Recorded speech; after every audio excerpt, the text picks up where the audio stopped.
Hey, welcome back to A Conversation With. My name is Philip DeFranco, and today we're having a conversation with Joe Bereta, who, if you don't know him, he's part of the comedy troupe right now, the Valleyfolk. He was a part of SourceFed back in the day, Barats and Bereta. Before that, he is an internet icon in my eyes, and just a genuinely good guy. And Joe, I'm trying to think, when was the last time that we actually talked? In a capacity where it's I think on a professional level, I think it's been a while. Mm-hmm. But you and I have been knee deep in vicious competition since I left. Yes, SourceFed on every Sunday during the fall during our fantasy football. You were part of the reason I hated Defy Media. Because I was like, that was the one. For me, yes, because it was like they didn't affect my life, but then I use the word poached very, very loosely because obviously you wanted to do your own thing. But I was like, how the fuck? I said this to Anthony Padilla too. I was so frustrated because I was like, how the fuck do they pay people what they pay them? Like, I don't get it. Well, now we learned. Now we know. It was a playground for 3 years because they were like that with money. You know, there was a lot of downfall that we heard on the public side, and all of it 100% earned, like all the hate and the strife and the bad publicity. But that being said, I can't, and I know a lot of people there can't at least say, holy crap, we got a playground. We got to do whatever the fuck we wanted creatively for 3 years. And I will never dismiss that and look on that with angst. There's always like this weird balance, between like how loose, I was about to say loosey-goosey because that's the fucking headspace I'm in right now, how loose an office is and like how controlled it is and ordered, which I will say, I do get a little bit of a sick pleasure seeing former SourceFed people going out and having to be the business side of it and have to be like the adult side, and because there's a weird twisted side of my head, I'm like, so how's that treating you? Yeah. Now you see the other side of the coin, huh? You see why I was stressed the fuck out all the time? You see why I had super dark lows? But there's two sides. Man, there's more than two sides to the coin of running a business, especially a creative business, and especially one in the space that we're operating, which it's so hard to explain to people that don't do it. And so SMOSH, SourceFed is a good example of this. I would say probably mythical at this point. Yeah, that's like, that feels like, and obviously this is from the outside, that feels like a machine that just runs smoothly. But it is a machine. And the problem is that these machines that we're talking about specifically in like the corporatized, businessatized versions of YouTube is that these are all machines and businesses and corporations that are propping up personalities. Yeah. So when you're propping up a personality with a business, that's when resentment, dark lows, all that stuff come into play because, you know, it's about a face and that face is a brand. Which is difficult. And then all of these people are help propping it up. And I think that can easily lead to resentment and dark times for people doing that because they're like, what am I doing in this and who am I in this thing? Because you're the machine for a face. And it's a weird mind fuck. What do you think is like if maybe there's several things or maybe there's one main thing. What's the thing that you feel like you've learned the most since having to then kind of do both? Going from kind of like pure creative. I mean, because I don't know. It doesn't. When I feel your character out, it feels like, you being the leader of a room is not an alien thing to you. You kind of being the person taking on the responsibility. That's not a new thing to you. But is there something that's kind of that you feel like you learned or was like the biggest thing? I suppose hard question. And at the beginning of this podcast, I will throw out there, I reserve the right to change every answer in the future or double down on every answer in the future because this is all on the fly. Yeah. What I've learned in what I'll say in this moment when you ask me is there's so many hats that you're wearing, and we're definitely all doing it like on a personal level during this pandemic now. There's so many hats that you're wearing that it becomes a skill in itself to be able to take them on and off when needed. And it's honestly nearly impossible to do everything at 100% while you're doing that. So for you, and it's, for example, it's before you press record and become a creative, before that, you're being a businessman, or you're being a boss, or you're being, there's so many little things, and it's very hard to flip the hat on and off and turn into an entertainer when you're stressed out about like the Patreon, for instance. Sure. Yeah. No. Okay. Yeah. No. I 1,000% agree with that. That made me think of if I think of like the most frustrating times while I'm doing a show, it's always the stacking up of small failures across the different hats. 1,000%. Yeah. The small failures is a good way to put what we're doing with now. Like, how has it been for you, not just as a boss, but as a dad and a family person, dealing with everybody's at home, everybody's struggling. Your kids aren't. One of your kids is in kindergarten, school. Yes, is it that age? Having to take that on as a family as well. So many hats, so many freaking hats. Yeah, man, I got, oh God, obviously it's like I'm just watching it happen, but I want to say the other week, the teachers were trying to have, like, they were on Zoom all together with the kids, and Trey's seeing all the other kids, and like, I just happen to overhear that the teachers are trying to explain that they're being furloughed, and so that means that they won't like see them as often, but like they were still going to go in their personal time and make sure that they like talk to people, because they just, most teachers, I feel like, they get into it because they genuinely care. Yeah. And like just seeing like the reaction from some of the kids, it kind of washing over and not hitting others. And I was just like, ooh. And I didn't realize how it was actually affecting kids until, I want to say at this point, it has to be like a month ago, where like my son just kind of like broke down because he didn't think he was going to see his friends again. And I was just like, oh God, this is actually okay. But it's kind of good because now we can talk about it, and maybe I can try and help you understand. That's how much easier. Obviously, we love our children and they are the best thing. How much easier do you think this would be if you were if you were solo or you were just married? So I've actually said this, and I have a friend, won't get names out there, but I have a friend that went through like a breakup recently. Okay. And was with this partner for a long time, and then broke up right before this, and it destroyed him. Wasn't doing well, but then like he just got to go into this solo. And there was a part of me that was like, at one point during one of my lows, because oh my God, this journey is up and down, emotional roller coaster.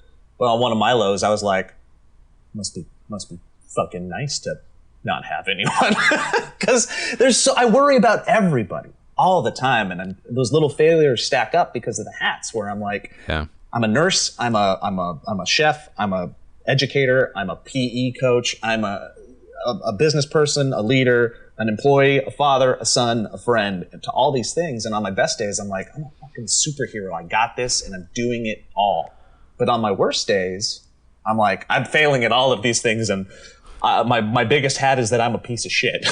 Do you feel comfortable kind of, because I don't know how many people that watch me, or maybe kind of like early days of SourceFed, know kind of everything that you have on your plate, and that because you're genuinely someone that I look to, and I'm just like that guy can. You're one of those people you look to and you're like, that guy can and is handling the kind of like the heaviest shit in so many facets. Are you comfortable talking about that? If not, we can talk about it. I think I've started talking about it a little bit more as of recently. So yeah, I'm not afraid. I think there's pieces out there. People, I think, kind of get it. Yeah.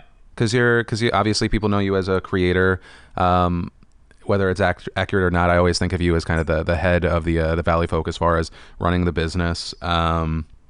You have 2 children. I was like, wait, 3? No, 2.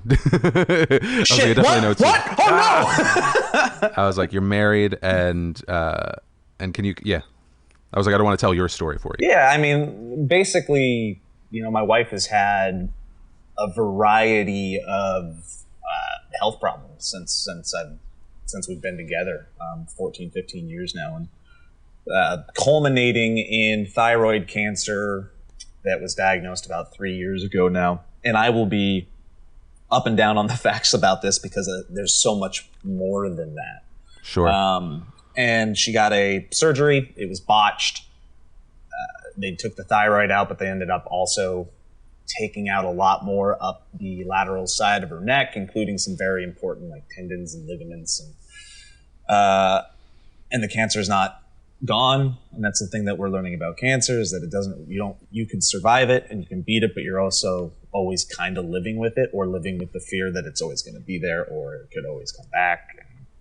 So there's a lot. And to say that I deal with a lot is nice, and that I appreciate the sentiment, but of course she deals with a lot, and I try to help us get through it. And really, she's the strong one, not me, because she deals with a lot, and it affects everything across the board, even the creative at times. And I've described it as, and I think I've only realized this in the last couple of years, is that I've just been operating in crisis management mode for 14 years. I don't know what it's like to not feel like that. And yeah, so the reason I don't, I guess, put it out there a lot is that, and this is kind of the same reason the way I handle drama and conflict, which I hate and try to avoid at all times, in the public space, is that I've always, since Barats and Bereta, fucking loved that fourth wall.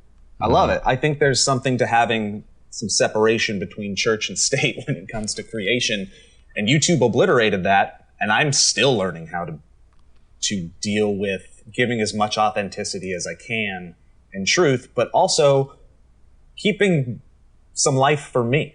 And I think that you were saying that in the podcast with the Dr.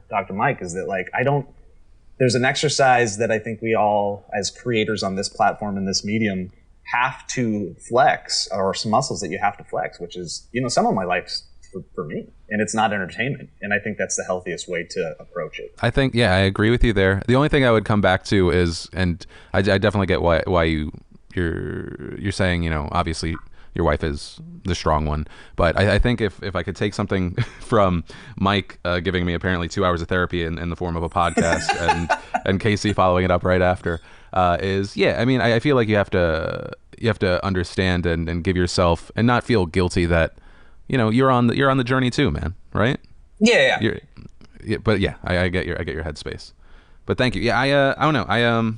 Thank you for sharing that. Just because what I've realized too is, like, even though I usually keep any of the negative stuff away, the resounding response I've gotten from kind of opening up about any personal thing about us, is that it's like, it makes people feel less alone, which is, I think, a feeling that we all kind of feel with those things, Right. Yeah. It informs. You're a layout.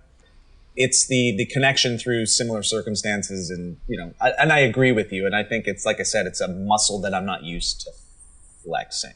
Yeah, because you're a man's man. You're a man's man, Joe. It's not even that, man. I'll talk about emotions all day. I was crying. You were talking about when Trey realized he wasn't going to see his kid, or his kids, because he's a playa. But like, when Trey was like, I'm not going to see my friends anymore, I had that moment with Jackson in his class. I was sitting on Zoom, and the silver lining of all this is that I've actually got to know more of the personalities of the kids in Jackson's class, which has been really nice, because I haven't, as the one that works in the family, I don't get to do as much of the school involvement as I would like, but I do all the schooling at home. Like, I'll get up, I'll do some Valleyfolk work, and then Jackson gets up, I make breakfast, and then I sit down and I do his school with him. Oh, wow. And sometimes they're doing the Zoom work, and I just see all these fun little personalities, and it's chaotic, and it's hell, but it was really cute. So that's the silver lining of doing it all. But one day I was sitting there watching, and I was just like, it just came and it hit me. I was like, he's not going to ever be in the same with these kids at the same time again, and he's getting robbed of this moment. And like, it hit me in the heart. I held it in, and then we got off the Zoom call. I was like, you go play Transformers, and then I just went upstairs and laid in the bed, and I cried for like 5 minutes, because I was really sad for him, and really sad for everybody that's missing those moments. Imagine being like a freaking senior in high school right now and not getting your graduation, not getting your prom. Let's say you're a senior track star with aspirations of the state meet and picking up your college scholarship this year. Yeah. Like, there's so much stuff that's getting robbed from people across the boards from so many big moments. Yeah, collective derailing, man. That's a good term. Yeah. All right, Joe. I have two sets of cards. I know you said you watched one of the podcasts recently. One is friends, one is strangers. And I feel like that's kind of good because it's like I know you a bit, but I don't know you. I don't go over to before this. I didn't go to your house and like hang on your couch. You know what I mean? Yeah, our history goes back a ways, crisscrossing in and out professionally. I think we met at San Francisco YouTube Live for the first time. That's where I met everybody. Where we saw MC Hammer? MC Hammer was the best moment of my life. The only thing that I remember, I don't even remember that guy fucking performing. I just remember him and his people being like, yo, do you know where my phone is at the after party? Because I guess MC Hammer lost his phone or someone stole it. Because they were like, dude, MC Hammer's phone. He didn't perform is the thing. He introduced was it Soldier Boy? Oh, probably, right? Because he was huge then. Yeah, so I think he did that, which at first I was like, so Childhood Joe, MC Hammer was my jam. I was like, gotta get a picture. Got the picture. And I remember that, and then thinking while he introduced him going, okay, this is a low point for him. And then I remember Katy Perry molesting Bo Burnham. Burnham. Yes. I randomly in the past month came across two videos from that event. One was everyone kind of playing a card game, I think at like 1 o'clock in the morning. And I guess that was on, do you remember Happy Slip? Yes, I was thinking about Happy Slip recently. So it was on her channel as an unlisted video. Someone found it, posted it on Twitter, and I was like, oh, that's weird to see. And then there's another video from the after party where I don't know if it was mine or it was someone else's. They had like this toy that emits a quick flame or some shit like that, and it scares people. And just seeing all the kind of the early day creators, it was very strange, very weird. Was the card game in the hotel lobby? Yeah. Yep. You might have been there. That? Yeah, I remember that. Okay. And giant Bo Burnham. So we're gonna start out. I'm gonna talk, or I'm gonna say the words on this card to you. Okay. Oh wow. Okay. Joe, if your ex was here, what would they warn me about you? That one again. My ex. It's been so long since I've had an ex. I know, right? Yeah. Wait, yeah. Wow. How long ago would that have been? The last girlfriend prior to wife was last girlfriend from post college. Yeah. Like it was the girlfriend that I had post college, and I don't know what she would warn about because then. And I don't even want to speak for her because we all learned so much. It wasn't like a terrible breakup or anything, but like I had my preconceived notions of why we broke up. Mm-hmm. And that was she graduated, she moved away back to where she lived. And my insecurity was that I was a poor college student that would have relied too much on her, but really she just going to go live her life and move on. So I don't know. She'd go, he's poor, but she wouldn't because that was my brain saying it. No, that's literally, I would be like, my ex before Lindsay would have been like, he's boring. And I'd be like, because we couldn't do anything. That's why we watched YouTube videos. That's why we watched fucking Lonely Girl 15 together. Fuck, man. That was our entertainment. Because that was also a pleasant relationship. There's others that would probably say he's insecure and can get angry maybe. Let's use it as an opportunity to say what's a personality trait or a thing that you do that you think is deserving of criticism. I try to be liked too much. My need to be liked by people makes it very hard for me to make hard decisions, and especially in a leadership role, especially in a business role, and it's makes me avoid confrontation. And if I did not have this disease of the brain, I also think I would be a more interesting creator. I think I would be a more interesting communicator. And I think I would be more authentic and brave and take more risks. Like, I think that extends to risks in I have so many ideas, but then I don't go forward with them, even though I think they're good, because I think I'm afraid of the failure and I'm afraid of how that will reflect upon me. So a need to be liked is my biggest fucking disease, and I hate it so much. And I know it. That's the thing. I know it. And because I can see it and I still can't fucking defeat it, sucks. When do you think is the last time that caused an issue for you? I think on an emotional note, I mean, without wanting to jump into it too much, but everything that's happened with the Valleyfolk since we parted ways with Lee, that need to be liked was very affected by watching us not be liked very vehemently by a lot of people very vocally for a long time. And then the other thing is that I also empathize with people a lot, and I get why people were saying those things, and I understood why they were, but that didn't make it easier to deal with it. And again, my need to be liked. It's like, I know why you're saying that, but it still fucking hurts. Yeah, it is. It's the difference. God, because I think we're so like numb to it because there's like someone going through, well, several people going through a public controversy every single day, and we're just like, it's so so easy that it becomes like memeable and it's just like it's a consumable thing that we see every day, and then you experience even just like a shred of the controversy that someone else does, and it's just it's just a feeling that you would never understand. Bounce back to you. What's yours? What's my what? Whatever you asked me was the thing that you switched up the question to. A trait about you that is broken. Is that what it was? I tie like the problem is I'm like two different people. I'm super sensitive, caring, paternal Phil, and I just want to like take care of everyone. And then I have to put on a different hat and just be extremely cold and look at everyone as like, this is your value. This is what you provide.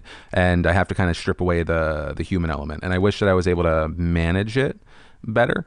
Now, the way that I manage it is that I don't make decisions in the moment. I kind of try and make it so that I blend those two personalities. It's and I think that's the thing that's helpful because it's very both of those things. Like if I'm just paternal, I could be taken advantage of, and like what I'm trying to do in my life, whether it be business or project based, will fail. And if I'm too cold, then then I'm just like the fucking asshole that I don't want to be. Well, nobody will help you get to those goals, at least not in the right way. Yeah, and and at the end of the day, like, you want to succeed, you want to be happy, and that, you have to accomplish things, and people have to hold their weight. Yeah, that's definitely that just goes back to what we were just talking about. I can't strip away that human element. Like it's very hard for me. I think it's harder though for you too, because you work with your friends. Like it's even before that, man. Yeah. Like if we bring somebody into the fold or somebody's on a team, like I can't help but like. Somebody could fuck up as big as they could possibly fuck up, and it's still very hard for me to go, well, to not just see that fuck up. I'll go. I just want you to. You should have the consequence, but I'm not gonna give it to you because I see how it's gonna affect you on a human level, and I don't want to do that. what I was gonna say is I want you to fuck up so I can steal that Kevin kid from you. That's what everybody wants. Kevin's an artist. I don't even think Kevin will be stole necessarily, knock on wood. I think Kevin will just naturally evolve into whatever his next form is, and that's just going to be some amazing storyteller that he does it on his own. Like that kid's going to do amazing. You just things. Every now and then you come across someone, you're like, oh, okay. Like there have been a few people that actually there's only one person that worked with us that I was like, oh, I completely missed that you were gonna like blow up or do something, and that was Autumn, just because I never worked with her. I wasn't aware. I didn't work with her either, but people love her. Yeah, but it's like Andre, like who did the SourceFed animated, and then I think the SMOSH animated, like you could always tell like, oh, once this guy like gets his shit down, like he's gonna blow up, and he's blown up. And so I see, and even when we made the initial cast of SourceFed, and outside of you, a lot of people were like, who the hell are these people? It's just like, oh, you'll see. And so I feel like for you guys, that's probably what you guys see with Kevin. Yeah, I mean, I did some like fan videos of like Mike Falzone's and Steve's dynamic banter, and he just like took the audio and just told a story through it visually, And I saw that and I went, well, he's our guy. Let's hire him. Yeah. I want to make sure I'm not stepping on your toes and Mike's toes, but this person is we don't have the money to hire many people. Let's hire somebody good. And it was him. And that's like it's the one skill that right now I feel like I could brag about a little bit, just like you were saying, is that I feel like I can see talent and I can try to put them in a place to succeed. So for us, it was Kevin. At SMOSH, it was a weird job at first, but one of the good moves that I did, and I feel like I can brag about, is that I cast Shane and Courtney. And I was like, they're stars. Like, they're so good. It'd be really dumb to not bring them in. And some of the back end conversations that I had, like about Shane specifically, one of the older behind the scenes guys was like, he's too old. And I'm like, that's the dumbest fucking thing that I've ever heard. He's like 24 or something. I'm like, no, he's not. He's the most talented person I've ever seen, and he's too doing old. this. I love that. Yeah. That's such an internet thing. Okay, wait. We're gonna next card. You're reading. So I'm reading this to you. Yes, sir. Oh, well, we kind of just answered this a little bit. What do you love about what you do? That I don't have to do it. I think that's the ultimate thing. I don't have to do it. How long did it take you to learn that? It took me selling SourceFed and being contractually obligated to come in. So yeah, that I don't have to do it. That, there will be fires, but it's nothing that I can't put out or pivot and fix. Well, they're your fires. Yeah, exactly. Which is, I think, it's which is good. Because it's like you ultimately control it to a certain degree, but at the end of the day, it's you. Yeah, you're the fireman. But it's also a house of cards situation. Like there's a freedom that comes along with it, but there's also a stress that comes along with it.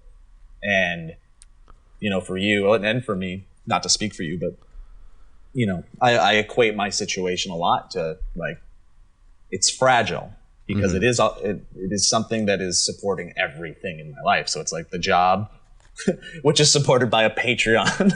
Sure. Which is a complicated business right out of the gates, is like supporting the health insurance for my wife and the money for my family. And then, and then if that thing crumbles and it's... So when you start thinking like that, that's that hat thing that we're talking about too. It's like, I'm not thinking like a creative. I'm thinking like a fucking stressed out, anxiety riddled bad business owner that's just worried about the worst case scenario at all times. There's also a different, because people in general, if they watch you or they've been on the ride, there's a sense of ownership, but then that obviously increases when money becomes involved, and so that adds like that extra, like I'm in with you, but then also extra pressure that obviously people don't want to complain about because it's inherently support. It's just a different income model, but it's one that comes with, like you said, there's like a guilt with it sometimes. Sure. And I think something that I've been thinking about, especially since my therapy session with Mike, was just, I think maybe part of the reason subconsciously I don't fully feel what I should feel probably when people give me praise, is that I've tried to turn off that part of my brain, because if I care about that and like I let myself feel that completely, then I'll let myself feel it completely when people hate me. And I'll let that make it like actually affect my sense of worth. And I think that's what I've been doing. And I think what a lot of creators end up having to do, whether they intend to or not, is kind of go like, that can't be like everything I fucking am. Like a subreddit post or a post on Reddit can't fucking define who I am as a human being. I know it. It's this moment in time from someone else. It's not me. So yeah, I think that's one of the bigger things. This whole 14 years now that you've been on longer than me, man? 2006 is when. So it's like a 14-year existence of YouTube. I've been on it in some capacity in different ways. I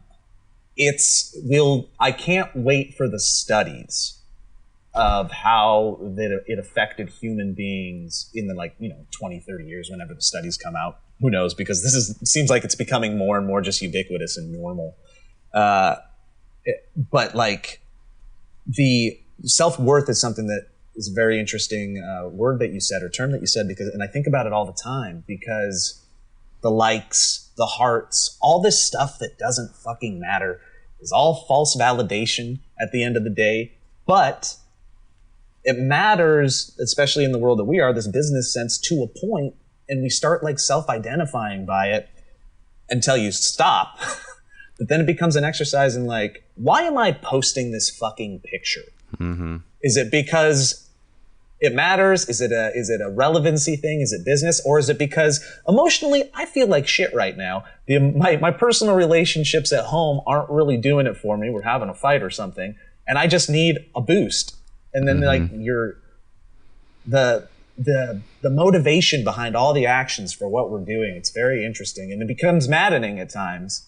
But I think it's important to question sometimes, why we're doing things on the daily, especially like TikTok, Instagram, Twitter, Like, why am I doing it? Why?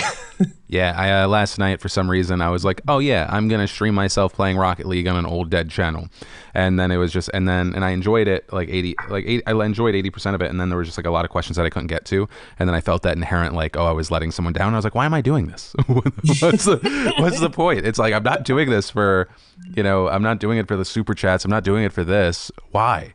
And yep. I think that's I don't have an answer. I gotta delve deeper. Again, our brain matter has been scrambled up, and we're trying to figure it out. Hey, really quick, I hope you're enjoying the podcast. I just wanted to take a second to thank one of the sponsors of today's episode of A Conversation with Babbel. Have you been thinking about relearning that language that you took in high school or college, or maybe you just want to better yourself and learn something new while you're stuck in quarantine? Whether it's setting aside the time for lessons or just feeling like you're not seeing enough progress, the struggle to learn a new language is real. But Babbel is designed to quickly get you speaking your new language within weeks with daily 10 to 15 minute lessons. Babbel teaches real life conversations and not just simple words and phrases, because learning is accelerated through interactive dialogues. Lessons are also thoughtfully created by over 100 language experts and not by a translation machine. And with Babbel, you can choose from 14 different languages, including Spanish, French, Italian, German, and more. And their teaching method has been proven to be effective across multiple studies. One of the features I like the best is the speech recognition technology. I mean, this just helps you improve your pronunciation and accent when learning a new language. And for your convenience, Babbel is available both as an app or just online, so your progress will be synced across all your devices. And right now, Babbel is offering our listeners 3 months free with a purchase of a 3-month subscription with promo code Phil. So go to Babbel.com and use promo code Phil on your 3-month subscription. And I repeat, that's BABBEL.com,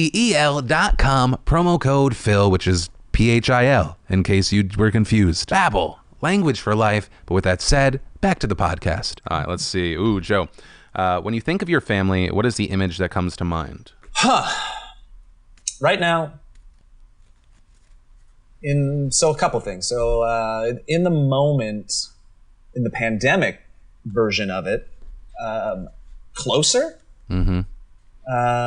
which has been nice. I was actually afraid we were going to kill each other.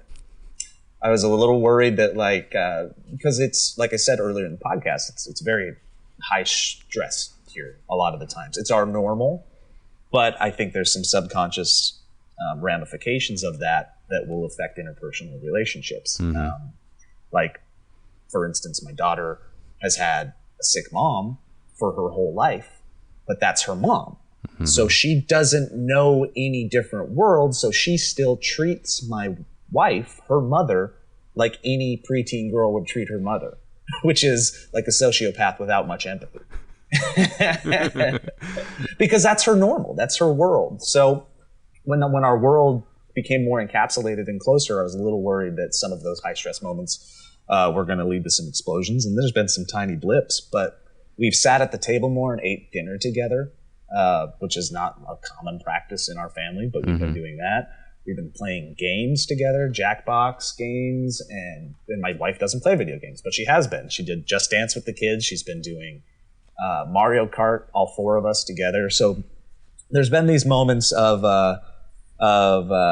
coming together, which have been really nice. And then the other non-pandemic thing, when you said the question that I would answer with is just, coping and dealing. Like, we're just trying to get through these big moments all the time because,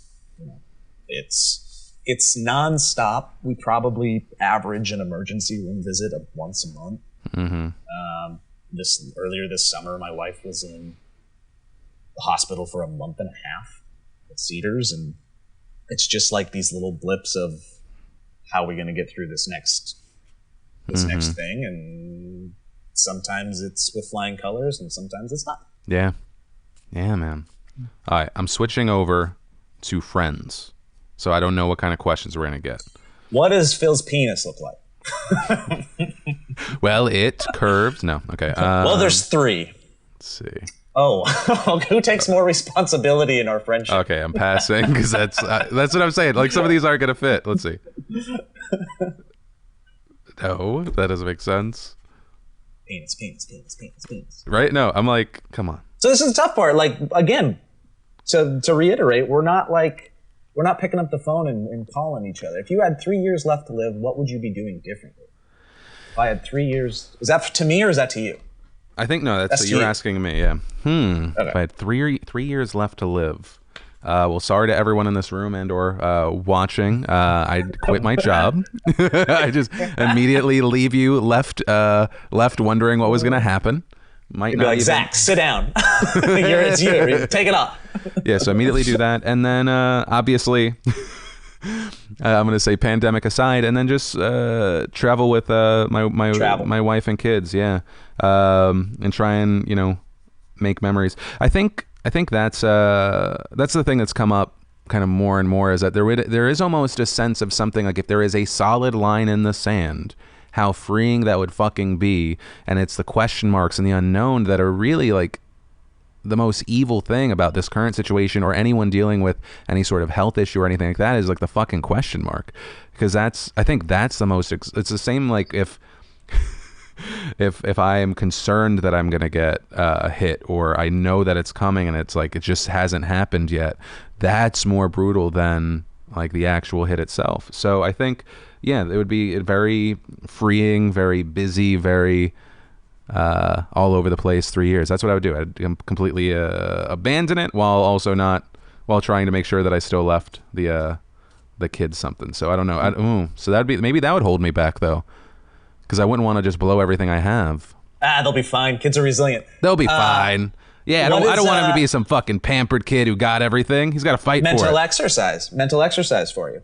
Okay. Why do you got to have 3 years left to live? Why can't you kind of find a way to infiltrate that want and need into your life right now? I think what I tell myself is probably that I want to make sure that everything is more secure and locked down for them. Because it's like, we're good now, but we're good because I'm still actively, working. And like, if everything fell apart, I'd have a runway and I'd have time to pivot and figure it out. But I think it's really more about that. And there's probably, other speckles of stuff. There's probably ego, self-worth. I'm only just now finding that, like, I'm only just now personally finding like, oh, this makes me feel like I'm a good human being contributing to the world with my children now. Like, as I see my oldest just turned 6. And so it's like, you start to see those things of like, oh, you're developing into this. Like, you're your own person, but you're also kind of like, I love you so much, but you're also a little bit of a fucking project, because I don't want right. And this is in a way, hopefully the way that I'm helping contribute to a better future. And also emotionally, I innately feel like all these things. So I think that's why. But once again, it's kind of like the merging of the worlds. In the past, I talked about, actually, I think I've talked about for 3 years, ending the show at the end of this year. It would take us to the end of the election.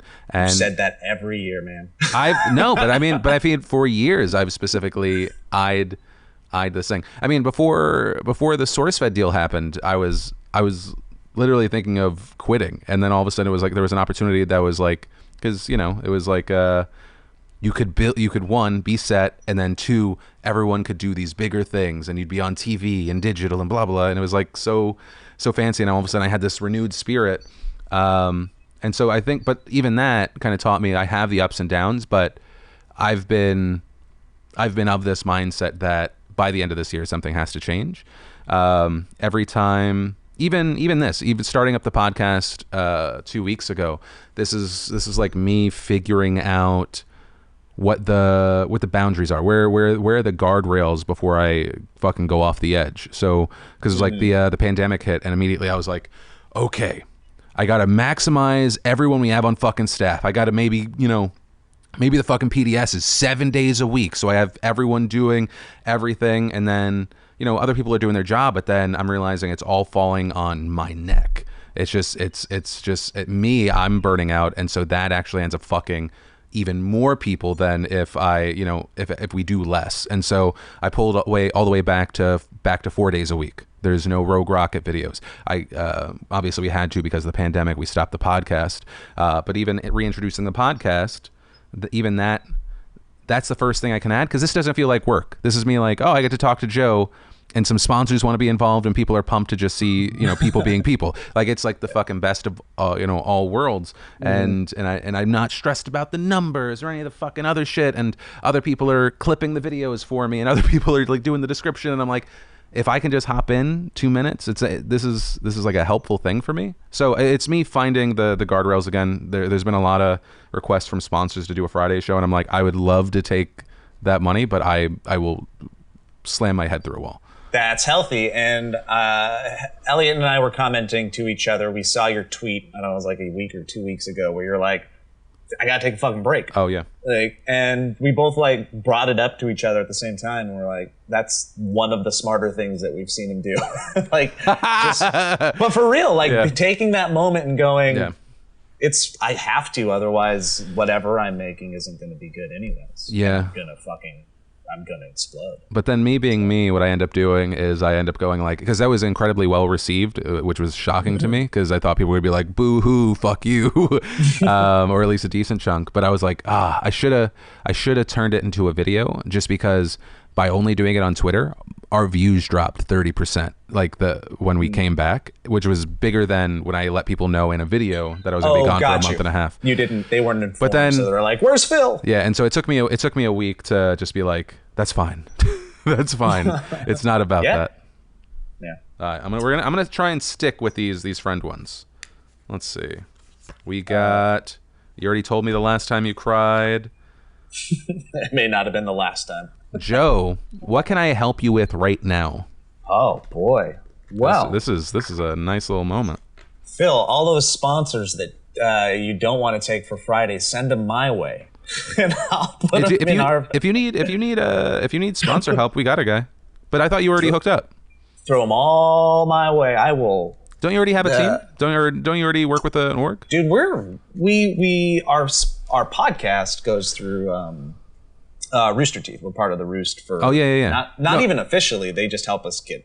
For the podcast, yeah. It's because for the podcast they help us, but then I have my own sales guy for the PDS. Yeah, dude. All the other things we are as bare boned as a small little operation can be. It's the three of us, and then Kate and Kevin, our editors, and that's it.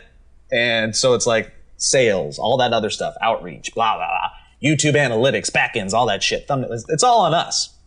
So it's like, should we have somebody that's reaching out and trying to land that stuff all the time? Yes, especially now, because as our Patreon got obliterated, not fully, but now we're trying to build that back up, and the podcast helps, and now we're just trying to find other realms of revenue to keep the train going. Yeah, it was interesting. One of the this might be too businessy for people. The podcast was actually the reason we ended up going with the Roost is because through our normal sales connections, there were constantly confusion, because I guess at most companies, it's not just like, that's the sales guy. It's like, that's the YouTube guy, and then that's the podcast guy. And so there'd be constantly, especially with something like this that I post to YouTube, there was this constant confusion of like, wait, so who's supposed to handle this? We both have different budgets. And so, yeah. And that's the thing, is I've become more and more comfortable with other people getting a slice of the pie if I don't have to fucking do anything. Oh yeah, it's worth it. I'm like, just tell me who's interested. Tell me who you're reaching out to. Let me make sure I like it, and then let's go to work.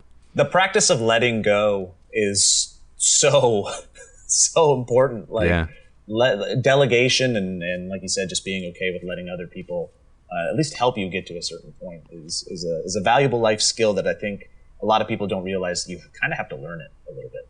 But wait, did we answer what can I help you with? Oh wait, no. So the sponsors. Okay. I mean, that was a joke. I don't fucking know. Come on.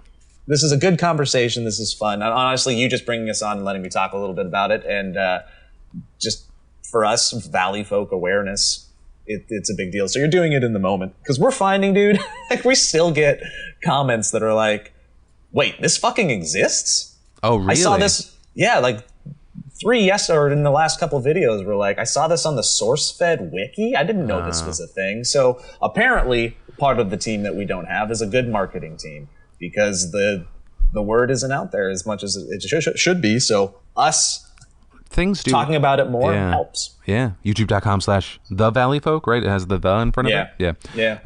I sometimes I completely forgot that Nuclear Family was a channel that existed, and it popped up on my feed. And I didn't know there's like a video on it that has 16 million views. Dude, I wasn't part of it at all. It's like, well, that channel was originally, I believe, launched as the For Human People's channel, because I was like, I shot this like not music video poster shoot with Jessica Negri, and I was like, I need somewhere to put it. And then that somehow, through all the iterations, turned into a sketch comedy channel, which, God, I feel like looking back, if there was anything that we changed early on, it was just letting you guys go pure sketch comedy from an earlier place. You're saying we should have? Yeah, like if there was an initiative from me that I was like, you know what, we don't need to do fucking 5 videos a day. let's take some of that time and just do something else. That would be one of them. The official, like, you know, I forget who does the compilation of it all, but have you read that Saturday Night Live book that is just like quotes? No. So the book it's a really interesting way to do a narrative or like a biography or something like that. Basically, this author just makes a story out of just quotes. He just gets quotes and interviews from people, and then you just read them over and over. So for the SNL one, it's the cast, it's Lorne, it's guests and people that have come on, and it's an interesting way to tell a story.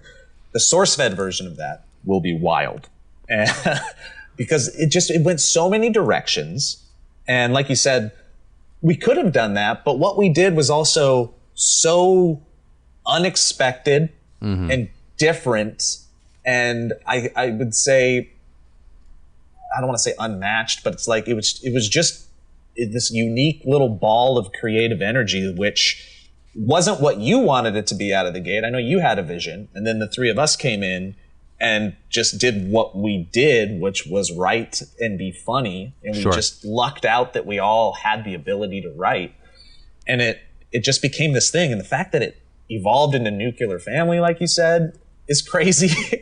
And then SourceFed Nerd, what a weird creative pot. SourceFed Nerd was specifically only launched because one, I think Steve at the very least, Steve at the time was like, I just want to be able to do more of these nerdy stories, and Google was like, if you create a new channel, we'll give you the money to do it. And I was like, I guess we're splitting it. Oh man, dear Google, will you do that again, but with me? Like, yeah, God dang. I mean, yeah, now they're doing the YouTube Originals thing, which, I mean, some of the content actually coming out now has been good. I've been like shame watching some of it, but yeah.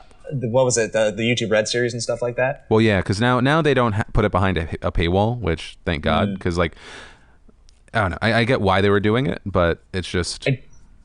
I didn't watch a lot of them. Some of them were really bad, but holy crap. Because they're them, Rhett and Link's did a good job. 2 seasons of their show was fucking amazing. It was so good. All right, let's see. Oh, no, that's not going to work. I'm switching back to the strangers cards because I'm having to throw too many fucking shit. We're not best friends. I know. All right, I think this is you. What's a dream from your childhood that you never forgot? A dream? I don't know if there's any.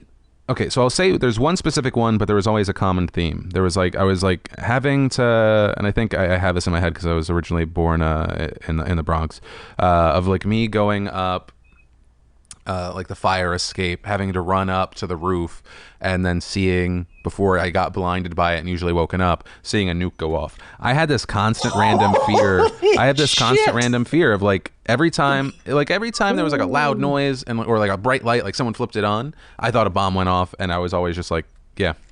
Yeah, dude, I know what you're talking about. I had my waking nightmare from like 5th grade to 9th grade when I was growing up, and I think it's because I attended some youth groups and they were all like end of the world revelations bullshit and doing the fear thing. Sure. So I got the fear, like it kind of like ingrained in my head. So loud planes flying overhead, like you said, big, just unexplainable sounds and stuff like that, I was like, this is it, it's the end.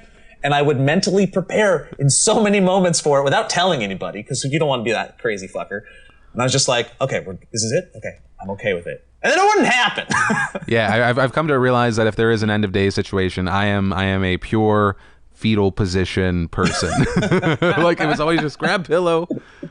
God, yeah, there was that and black hole dreams, which I know that my audience... Like getting sucked into them? Yeah, which doesn't make sense. Like, I know that like roaming black holes exist, but it's not a thing I need to actively be scared of. So even though I've gotten past it, now to this day for the past decade, people just send me just any story about a roaming black hole, or it's like, this black hole is actually closer to us than previously. And I'm like, thank you.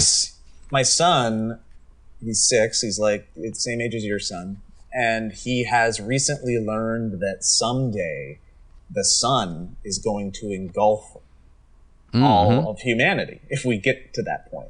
And he has been emotionally preparing himself for it. And I've been having to have talks with him about, this is not something you have to worry about. It's cool that you understand it and you're very smart, but it's go play with your Transformers, please. Have you? Has he asked you if he'll die? Not yet. No, not like in an existential or even trying to understand it sort of way. Yeah, I don't think he quite gets that things don't come back at some point. Yeah, I think Trey got freaked out by it, but now he's talked himself into the fact that some sort of potion could be made that will make it so he doesn't die. And we're just like, okay, but if that's a thing, you have to make it. Make it for daddy. Make it for daddy. I'm going to need you to, expedited college. I thought I had a really calming moment when it came to the concept of death recently, especially during all of this pandemic and all of that, because I think we've all had to, at times, be like, what if? And, when the Double Rainbow guy just passed, right? Yeah. And first of all, what a sweetheart. And kind of just harkens back to very nostalgic moments for me, because it was kind of when SourceFed started, and I remember being at VidCon and him coming out on stage and all of us in the audience going crazy. And it's this magical moment of like purity of what it used to be, whatever. And, but then there was a quote from him in the paper that said something along the lines of like, I'm okay with it. If I go, I go. It's my time. And I'm really excited to come back as my next form, or something like that. And I got washed over with just calmness. Do I necessarily believe that will happen? I don't know what will happen. Maybe it's a possibility. But like, watching and hearing somebody be so okay with it was very reassuring to me. I was like, yeah. If it happened, it would suck and I would be sad, but I could get to a point where I would be okay with it. I've lived a life. I've loved. Feel like I've been mostly a positive force, and I've taught my kids well. And if I had to be okay with it and I needed to get to it, that'd be great. And I want to believe that. I think I want to believe that I'll come back as like a Labrador. Right? Yeah. what a fun thing to really think in your heart. Because here's the thing, both things sound uniquely horrible. Everything ends, it's over, you don't know it, so it won't be horrible for you, but just like the thought of like, this was it, versus it never ends, there's no escape, there's no off, you experience everything, you drain every drop, and then the emptiness and nothingness that is that. So it's like, the heat death of your personal universe. And then it just stops. I was like, I think that's where I've made peace. I was like, both sound pretty horrible. I guess we'll see. Yeah. But we won't see. Can't worry about it right now. I got shit to do. Honestly, I think I'm 34, I feel how tired I am. Part of that's connected to just me not being a healthy individual. But I imagine by 80, I'll be ready for a sleep. That's what I'm thinking. All right, here we go. I've read enough stories that I feel like some people are gifted to get to that point in their lives where there's a switch in the brain, and it takes about 80 to 90 years to find it. But there's some people that just seem to be blessed with, okay, I said my goodbyes. I'm not like in immense pain. I wasn't hit by a bus. I'm going to close my eyes and turn it off. I swear to God, there's a button in the brain that people get to access at some point in their lives, and very few people get to do it. But I've seen enough stories where it seems like that's a possibility. Yeah, there's a few grandmas that are like, yeah, I'm good. I can go. Yep. Peace. And it's just lazy boy's back. That's great. All right. Okay. Puts on glasses. Joe, what was your most embarrassing experience? Most embarrassing experience. I feel like I've told so many dumb stories. I know. I mean, I don't know how through all the, the podcasting with your buddies and all the table talks back in the day, you haven't just run dry. Yeah, every story's probably been said. Most embarrassing. When I was... Can you believe this guy does improv? God. I remember... I probably told the story. You never want to be a repetitive story. Wait, so how about this? You say the top line, and then I'll let you know if you've said it, because I think I've seen every episode of Table Talk. When I was eighth grade, snuck out, went to a girl's house with my friends, but I was wearing my dad's underwear. Have you heard that one? I don't think I've heard that one. All right, so I snuck out. We're at that age where it's like, girls, sweet. Mm-hmm. And girls are like, boys, sweet. And my daughter's in 7th grade, so that scares me. And we sneak out. And that day, laundry hadn't been done, and I had no underwear. So I was like, okay, I'll just wear a pair of these. And it was my dad's underwear, which were probably 7 sizes too big. And we go to to their house, and they are outside in a camper having like a sleepover. Mm-hmm. So we sneak in, and we're doing the thing where we're fraternizing with the girls, and then we inevitably play Truth or Dare. And I get the dare to take my pants off and shake my butt. And I do that, but I'm wearing my dad's underwear. So I am in 8th grade and not filling it out at all. So it's just like assumed that I'm a Ken doll underneath.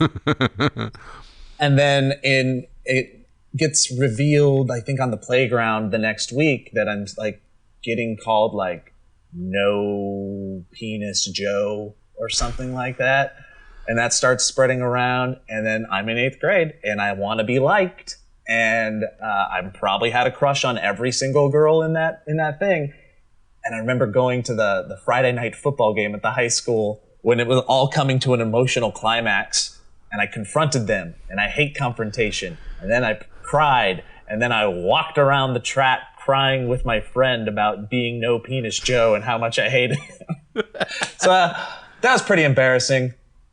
Embarrassing fact number 2 on top of that is that that's also the age where we discovered Aspen cologne, and we sprayed it in our baseball caps and would put it on our heads. So I have this like visceral reaction when I smell Aspen. But anyways, is it just you can't stand the smell, or are you immediately emotionally taken back to an 8th emotionally grader? Taken back to this? I'm crying, walking around the track with my friend, being like, I don't want to be No Penis Joe.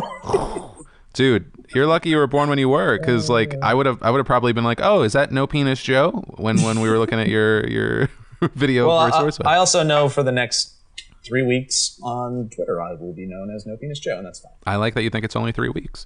Let's see. Oh, wait, I think this is... Is that the most embarrassing? It's an embarrassing answer. I don't fucking know. Okay, wait. Am I doing it now? I've lost order. Editor note. We're going to cut this to make it seem like We'll figure it out. I think I'm asking you, because you just asked me about my penis. Oh, wow. Well, I hate this question for me then. Okay. I was like, I didn't know. What do you think people remember about me? Oh, wait, about you. Oh, this is a lot easier. Whew. Is that to me? I guess that's about me. Yeah. All right. I think that just that you're a nice, funny guy. But that's easy, right? What do you... I appreciate that. That's such a... we're cutting this. That's boring. Let's see. Okay. I'm gonna start stacking this. No. Also, I realize that I'm getting screwed by this game because there are repeating questions in these cards. How about this? I'm gonna ask you this, Joe. Great. What do you think makes me happiest? This might be pretty telling of how I'm perceived. Probably would have had different versions of that answer. Oh, last can we walk through it? I'm interested in that. Knowing you, I would say now, from an outsider looking in, which is what I am. Sure. I think family makes you happy. I think being perceived and also being a good father is important to you. And I think without working underneath you, nor next to you right now, outside looking in, it seems to have softened you a little bit in a good way. Yeah, I would agree with that. Wait, so okay, so that sets up for what do you think before? If it was a year into SourceFed and somebody would have asked me that question about you, I would have said your personal success and perception online. Like, I believe, making sure that was good. I am critical of myself enough to admit that is 100% accurate.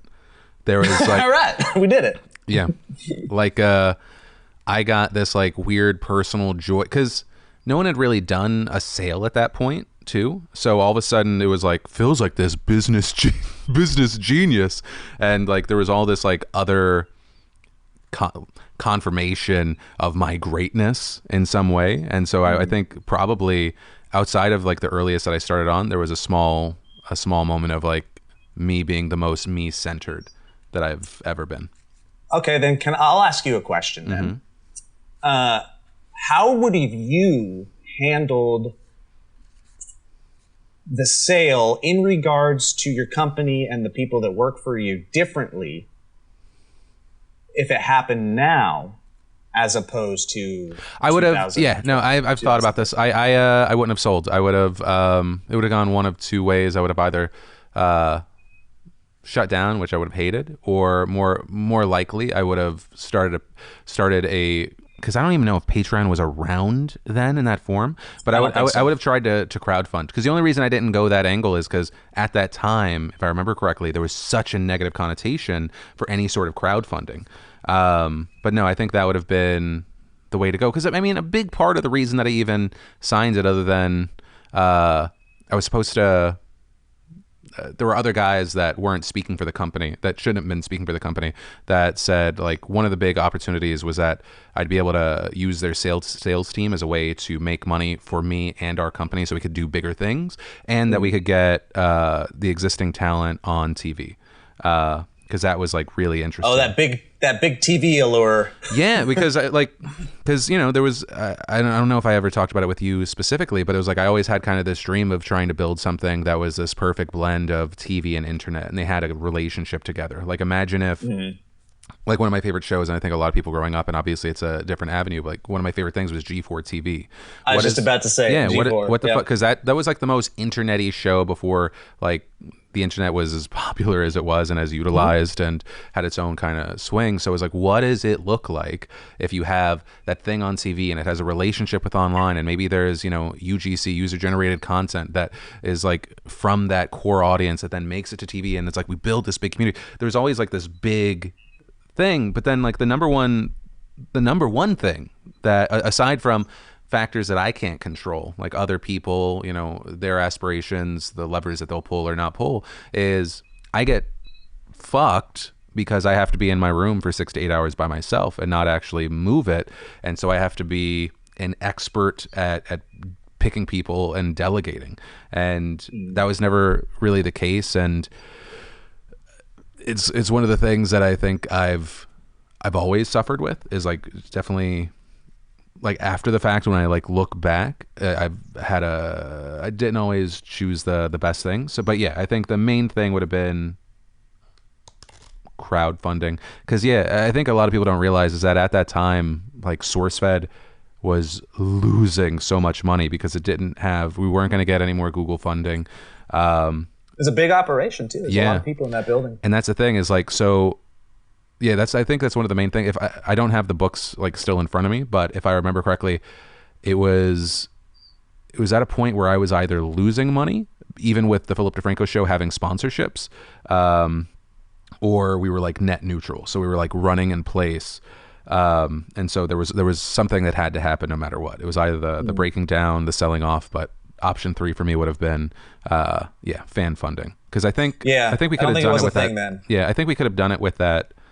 I think we could have done it with that team, because SourceFed was still relatively popular at that time, because I think the videos then were still hitting 200 to 400,000. I might be wrong, but when I think back with my rose-colored glasses, that's what it was still hitting. Dude, the pace at which it all changed was so much quicker than our brains let us realize. Like, even like bringing in Steve was so much quicker than, like, it felt like we had operated for a year, but I think Steve was in after like 4 months or something like that. It was like everything was so quick, but in my mind, I feel like everything was so much longer. So. Oh, yeah.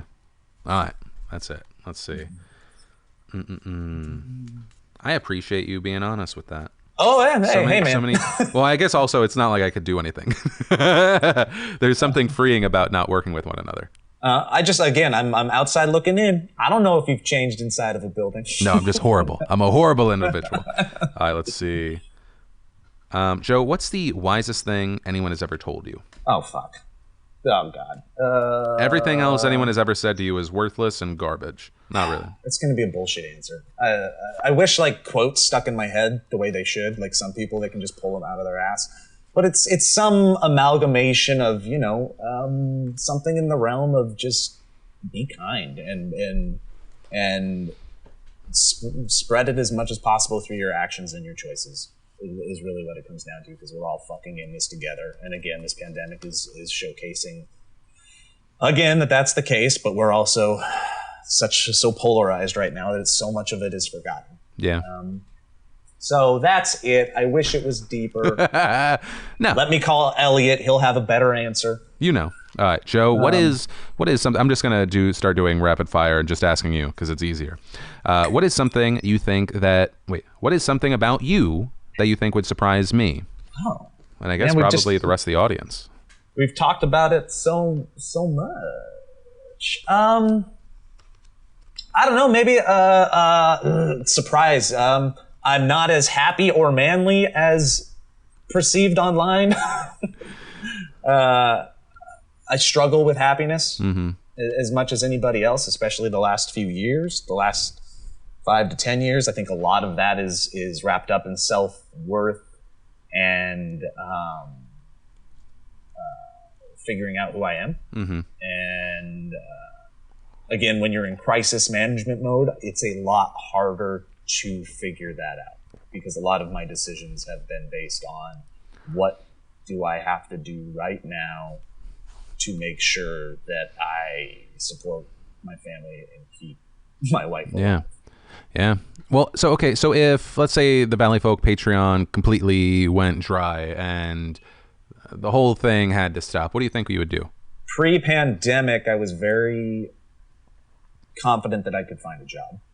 Like, I do think I've done well enough in this space and created enough relationships and have showcased enough work that I could find somebody that would give me a job. And during pandemic, it scares me a little bit more. The question would be do I want to do that anymore? Like at that point, it's been a fun and a rewarding 14 years. I think there's a part of me that's like, what can I do moving forward to make sure that it's stuff that matters and it's stuff that makes a difference? And can I do it in this space, or is it time to do it in another space if possible? And I do think some of the skills would translate. I just don't know what that would be. And again, I don't have the luxury to go find myself for even a month. It's like I have to fucking have health insurance now. Yeah. No, it always, with you guys, I think I might have mentioned this to Steve, and I think at the point it would have been that you 4, but now you 3. In my head, it always felt like an extension that maybe no one else is interested in or of doing would be like you guys having a place for your like own. What are the fucking like comedy troupes or the things that people come up in LA and like New York? What are they like called? Groundling, like a school. Yeah. So essentially like that, and use it as like a way to find new talent, which you've help cultivate and find and grow, and also make content with each other, and like have this like business that could actually develop out here. Because I mean, at least with you, it feels like you are a good teacher. I don't. And Steve, I feel like Steve, you just have to be around him to learn. Yeah, but honestly, it's an education, and you see how he influences people from initial contact. I mean, like Will's comedy side, definitely not his rap side, was 100% influenced by Steve. So you're right. The question is, and you know how hard that is, though, right? To bring people in and educate them properly, two, make sure that they feel compensated and worth, or have a feeling of being fulfilling their worth, ownership. Like, all of that stuff are things that people don't think about. And when you're doing that and bringing more people in the flock, it becomes more complicated. I don't think, but I don't, that doesn't mean it's not a worthy endeavor. It's just a harder endeavor than people like to give credit. Yeah, well, I mean, that in that specific form, I think it would be more on y'all's end to feel comfortable with. The whole point of this is that we experience what we experience in the now, and that a number of these people will surpass us, right? Which I think for a lot of people that bring up others, that's like the hardest thing, is like, because there's so much ego associated with it, that it's just, it's just like weird. I think this weird balance that some people aren't equipped to handle, but you're grown boys.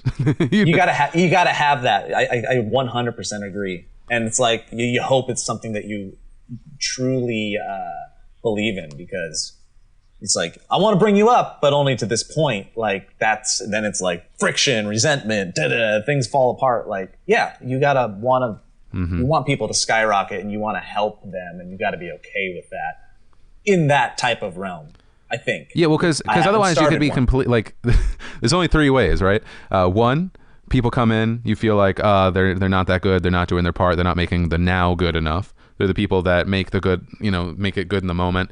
Then they surpass you, and you feel like, what did I get for it? But you got that time, right? There, you have to live in the now. And then there are the people that are just there, the middle people. And there's so many other like things to consider when contemplating what you're pitching. One is a collective, active voice and goal for what you would want that to be. I would say the joyous nature of the Valleyfolk, but also its fault at times, is that we are a collection of three people with three voices, started as four, that have always been different, and I think have never really landed on what the collective, like, North Star is. We're all existing together and having fun, and that's kind of been the mantra, and creating and being able to lift everybody's voices up at times. But where we falter at times is, what are we shooting for and what do we want to become? And if you're a school, like, what are you teaching? Why are you teaching it? How are you teaching it? I think it's very important. Right. And I don't know if I would even know what that is. Yeah. Just, a bunch of dumb fucking funny people trying to be funny. I think the only difference between y'all and what you're talking about is someone putting a label on it and the confidence behind it. Yeah. Creating a brand. But you already got the brand. I think it just sounds like, because when I think of y'all, obviously, and Elliott's made it a purpose too. Like, when I think of Elliott, I think of stand up now. When I think of you and Steve, it's definitely improv, though Steve goes into the weird and wacky, and he's our absurdist. So that's the best word. And then you're the jack of all trades. I'm there. I'm also in the room. All right, let's see. Ooh. Are we gonna be throwing fists after this, Joe? What do you think is the biggest difference between us? Leadership style. Yeah. Yeah, I think so. Excellent. Like, and we've kind of touched on it. Again, only know what I know from my experience. I think I tend to lead with a slightly softer touch and motivate that way. I feel like you have a heavier hand. You know what I realized from like just talking to people after the fact when they could feel like free talking to me is I legit thought that I had figured out, I had like fucking cracked the code about how to properly run the company. So we had, you know, our main producer at the time, before they were gone. And in my head, he was mean cop and I was like good cop. So in my head, I was like, oh, I'm like, I get to, like, we make sure stuff's done. If it goes too far, I'll find out about it and I'll be able to like counterbalance everything and it's going to be this harmonious thing.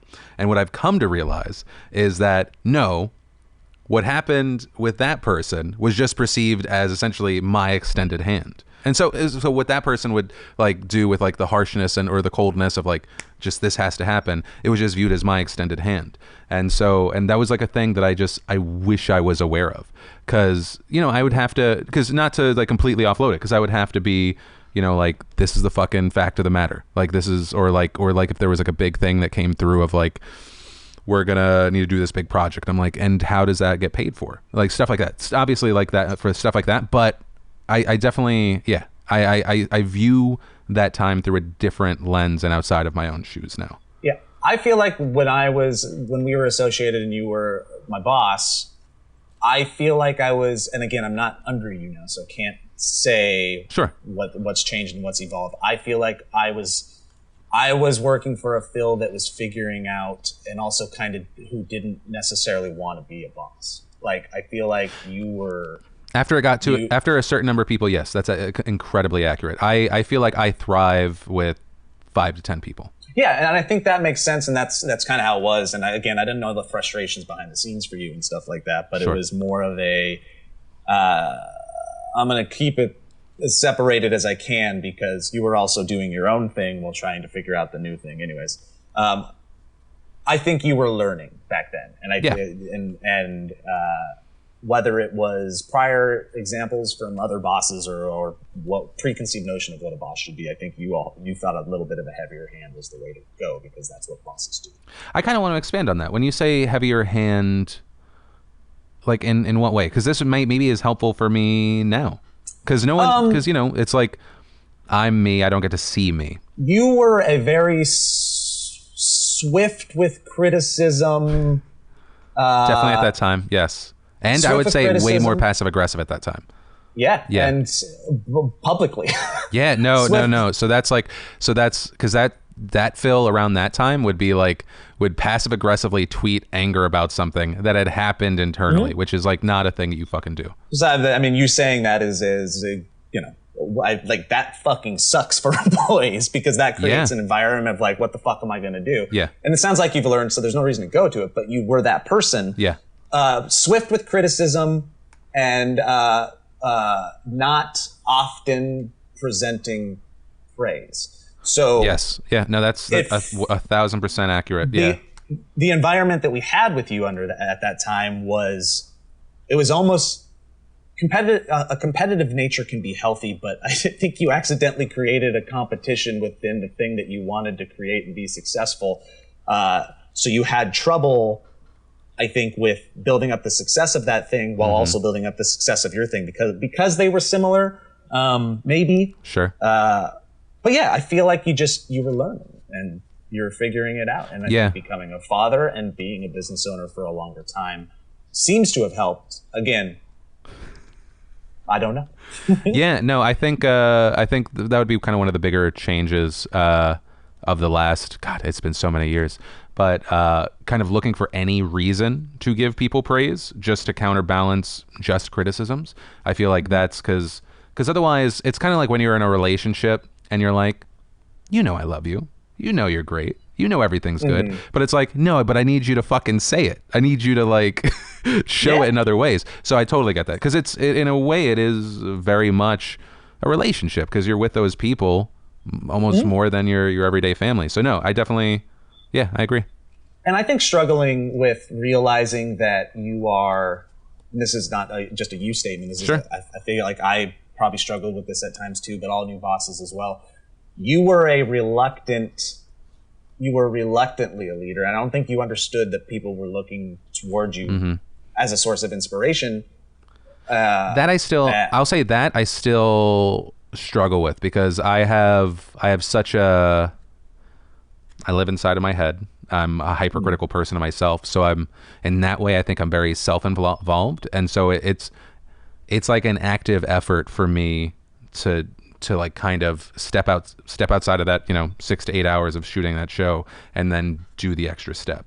But I think as far as if I compared then to now, it's drastically different, unless you're being ridiculous about it. Yeah, and I think, at the end of the day, you did provide an example to me through that at times, because it did affect how I would go forward being a leader as well, because I saw where those moments that I just presented to you that were kind of a little rougher around the edges. Sure. I made sure that I learned from that and tried to not do those things moving forward.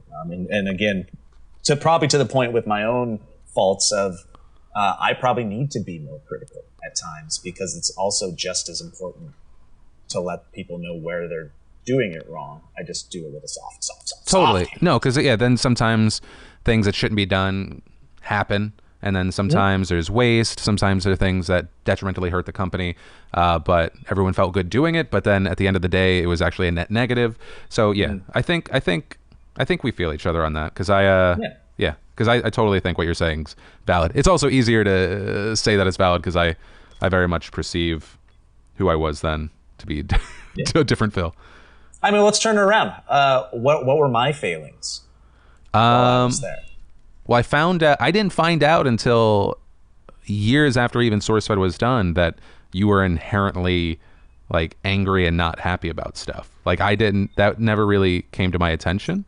And that's obviously not the entire time of where it was just kind of like you were at the company, but like actively talking shit about it, which everyone vents. I don't fucking care. But I think when I say that I get a little bit of a joy of seeing everyone in the other, like in a role where you have to sometimes be the shitty person, or it could be perceived as the shitty person, just so everyone can get a little bit of a taste. I will say this to you. I think that you're probably a way better leader than me. I think that it's just, as far as like characteristics and traits go, I think that you're built for it more.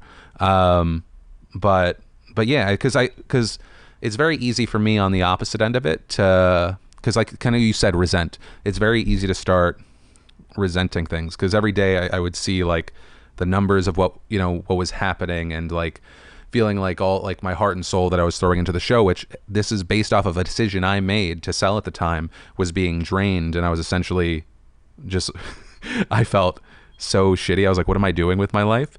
For like these kind of things that weren't making money. And it to me, it felt like this passion project that, and it's blind to like what you guys were experiencing. It was like this passion project that 20 people got to do, like cool in my head. They got to do this like more fun, cool shit. And it was like at my expense. So I think there's probably like this underlying like resentment that then leads to the cold stuff, and it all kind of spirals. You know what I mean? Yeah. That's the communication thing, right? Like that's the biggest thing, is that we weren't talking at all. No, at all. And if we were, it would be at these high fucking emotional moments where it's like Phil and Joe are going to have a conversation for the first time in 6 months behind a closed door. So yeah, communication, I think, is the key of it. I think you're right. Definitely got bitchy. And that's just a lesson for everybody, is that to not go high school, but it's so fucking hard at times. Sure. I think my angst, most of that angst was towards the end, like you said. Not even to make excuses. I could have communicated better. At times I tried. It wasn't just you. By that point, you were pretty separated from it all. Yeah. Some of the, again, I don't want to bitch about it, but you're right. There was anger and resentment on my side. Yeah. Needed to communicate it more. The times that I did, and that's just a growing up thing. Like I probably shouldn't have stirred the pot as much as I did at times. But that's just learning to be professional, just like you're learning to be to be a better boss and leader. Discovery was there, other people, HR, blah, blah, blah. Not to get into the weeds too much because I don't want it to be an excuse. I want to own up to it. Yeah. I think you're right. I don't know what else to say about it. Unhappiness happens. Joe, that's my favorite way every conversation should end. You're right. You're right, Phil. What was the other one? That's the other point that you also make a very good point when it comes to the other side of the coin is that we didn't see the stresses and the thoughts that you had because we weren't talking about it on your side, and we had this dream scenario, like you said, coming from your side, which may not have been a dream scenario at times for people.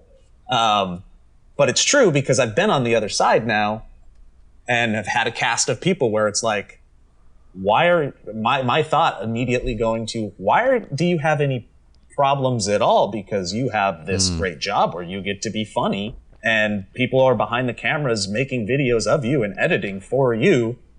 But then you forget there's like 7 layers to every situation. And that everyone has different experiences. Like I think taking some of the old crew that stuck around with me after SourceFed was shut down, and then seeing how they interact with people that are new, that never had that experience, that never had like the transition experience of us trying to just like bum it in an Airbnb or, and then you're like, you don't even realize. And so then it's like trying to get these people from 2 different worlds to gel together, or not have like those kind of feelings because you're not in those other people's shoes. You don't have their experience. So I think that's unfortunately and positively the thing that that time gives you, is that perspective that you lack in the moment. Right. But the unfortunate thing is you don't get it until after. Everyone can fucking say it, but yeah, until you're going through it.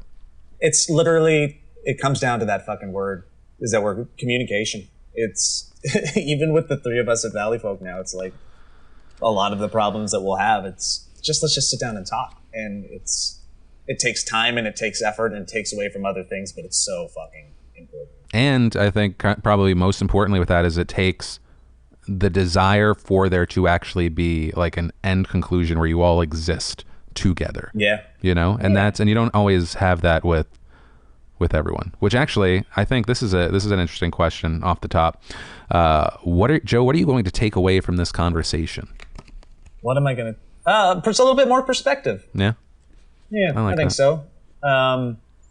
It's interesting. And perspective just through honesty. I feel like we just said things to each other that were unsaid for a long time. Yeah. That we probably both felt for a long time. And there's probably another couple layers, but that's fine because we've grown.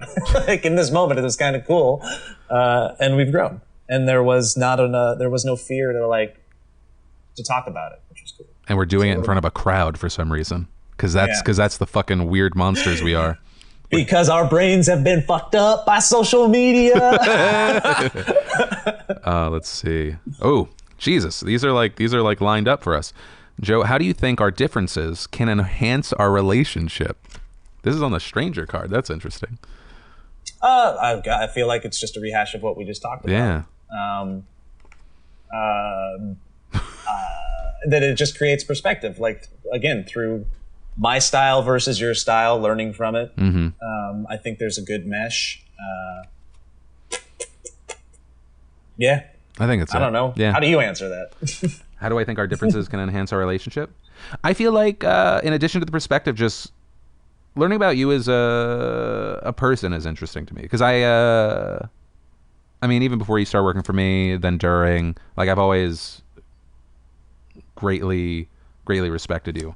And so like anytime there's like someone like that, I just want to like find out everything I can about them in like a not like weird stalkery way. I think like the closest thing to that I would say recently would be like my friendship with Casey Neistat, just because like I enjoy him as an entertainer, but I enjoy him way more as a person. And so like anytime he like talks, I like ask more questions and I listen. So it's like kind of that.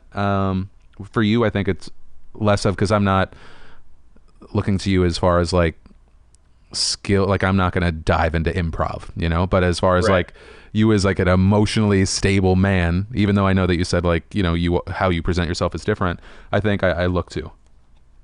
Oh, yeah. Damn. Joe, how would you, less serious question, Joe, how would you describe my face to a blind person?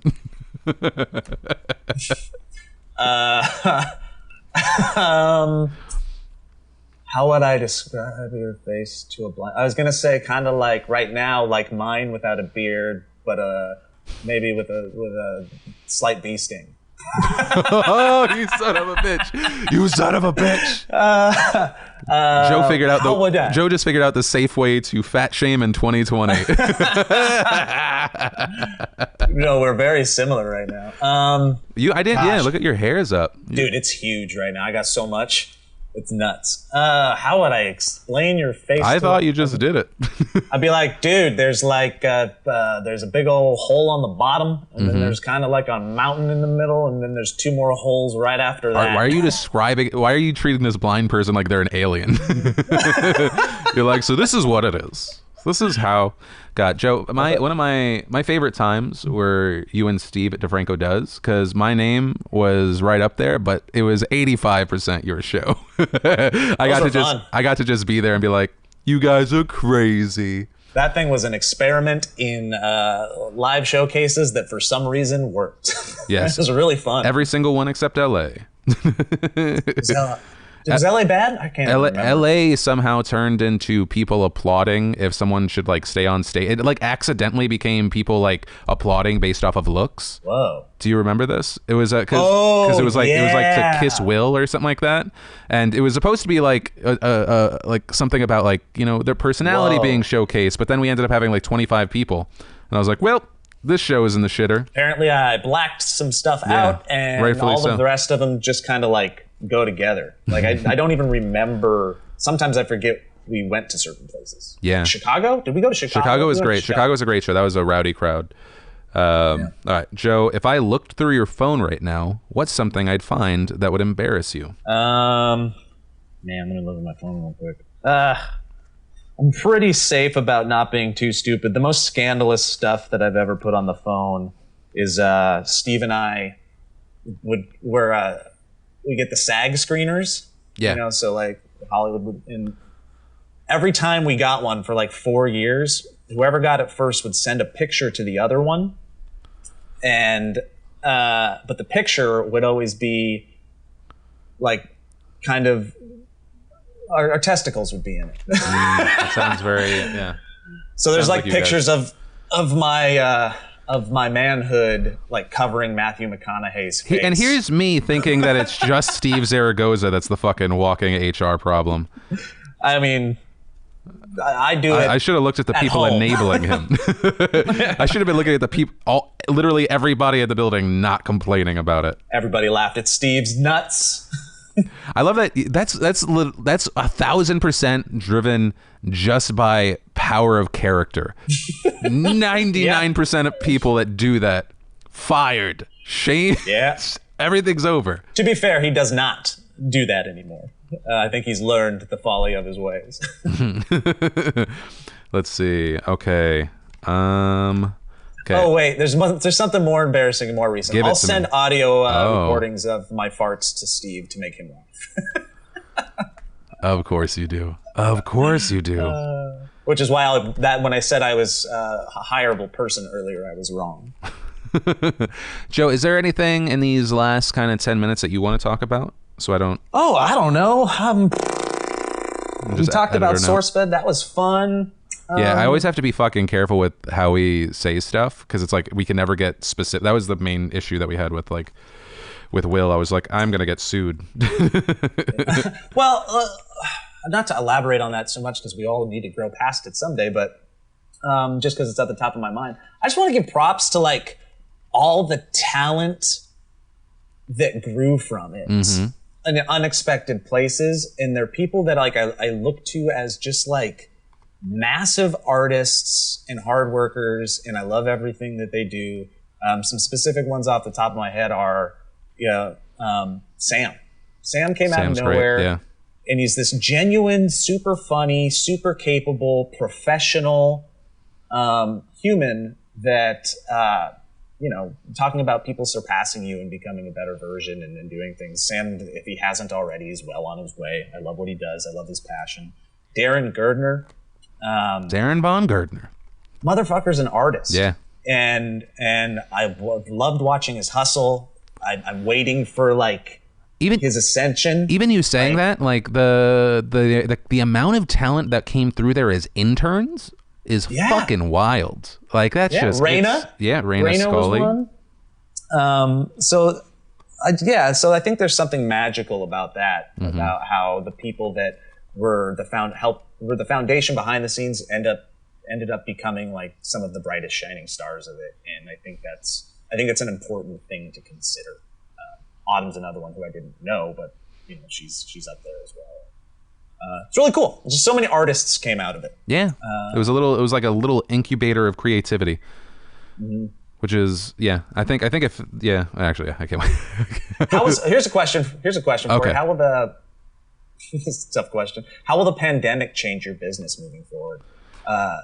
Because so many people are now finding that, like Twitter is just like, fucking A, finally, everybody can just work from home and we don't have to all be under the same roof all the time moving forward. Are you seeing any positive changes that can come out of this experience as a business owner and or a human being? So I think from a business owner perspective, because I relate to that more than a human being at this point, I think that it's, I think to your point, I found that actually a lot of people don't need to be in the same building.